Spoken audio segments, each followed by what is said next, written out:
IDFC first பேங்க்ல insider trading நடந்திருக்க வாய்ப்பு இருக்குன்னு சொன்னால் நம்புவீங்களா?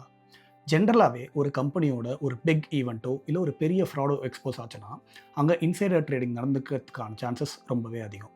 ஐடிஎஃப்சி ஃபர்ஸ்ட் பேங்க்கோட ஸ்டாக் 20th of February 84 ரூபா. அதுக்கு அடுத்த மண்டே ஓப்பனிங்கில் பார்த்தீங்கன்னா 67 ரூபா. கிட்டத்தட்ட 20% கிராஷ், லோவர் சர்க்கியூட்டே ஆல்மோஸ்ட் ரீச் பண்ணுச்சுன்னு சொல்லலாம். இதுக்கான ரீசன் 590 கோடி ரூபா ஸ்கேம் டிஸ்க்ளோஸ் ஆயிருக்கு. ஆனால் இந்த நியூஸ் வெளி உலகத்துக்கு சாட்டர்டே காலையில் தான் தெரிய வருது. அப்போது Thursday அண்ட் ஃப்ரைடே என்ன நடந்துச்சுன்னு தெரியுமா? உங்கள் ஸ்க்ரீனில் தெரிகிற இந்த 85 புட் ஆப்ஷனோட டேட்டா பாருங்கள். ஜென்ரலாக புட் ஆப்ஷனுங்கிறது என்னென்னா அந்த ஸ்டாக் கீழே போகும் அப்படின்னு bed பண்ணுறவங்களோட data. 13th, 16th, 17th February பார்த்தீங்கன்னா 12-20 lakh கான்ட்ராக்ட்ஸ் தான் ரொம்பவே நார்மல். ஆனால் 18th February 60 லட்சம் கான்ட்ராக்ட், அதாவது 3 மடங்கு ஜம்ப்.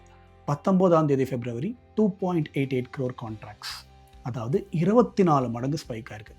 நியூஸ் வர்றதுக்கு ஜஸ்ட் 2 நாளைக்கு முன்னாடி, எக்ஸ்பைரிக்கு ஜஸ்ட் 4 நாள் முன்னாடி நடந்திருக்குது. இது கோயின்சிடன்ஸ் தானா? இதில் என்னடா அப்படி ஒரு பெரிய லாபம் அப்படின்னு கேட்டிங்கன்னா, இந்த ஆப்ஷன் 3 ரூபாலேருந்து மண்டே காத்தால் கிட்டத்தட்ட 17-18 ரூபா வரைக்கும் போயிருக்கு.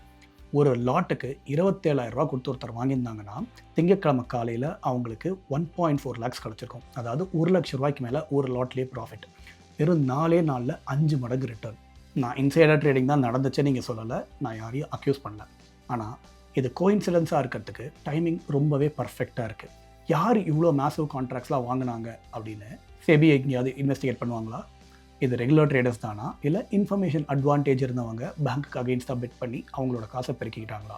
ஜென்ரலாக ஆப்ஷன்ஸ் டேட்டா பார்த்தீங்கன்னா நியூஸ்க்கு முன்னாடியே கதை சொல்லும். இது அந்த மாதிரி ஒரு நிகழ்வு தான். இதை பற்றி நீங்கள் என்ன நினைக்கிறீங்க? இது கோயின்சிடன்ஸா, இல்லை இதுக்கு பின்னாடி வேறு ஏதாவது கதை இருக்கா? இன்னும் நிறைய இன்ட்ரெஸ்டிங் இன்ஃபர்மேஷன் தெரிஞ்சுக்கிறதுக்கு மறக்காம சேனலுக்கு சப்ஸ்கிரைப் பண்ணுங்கள்.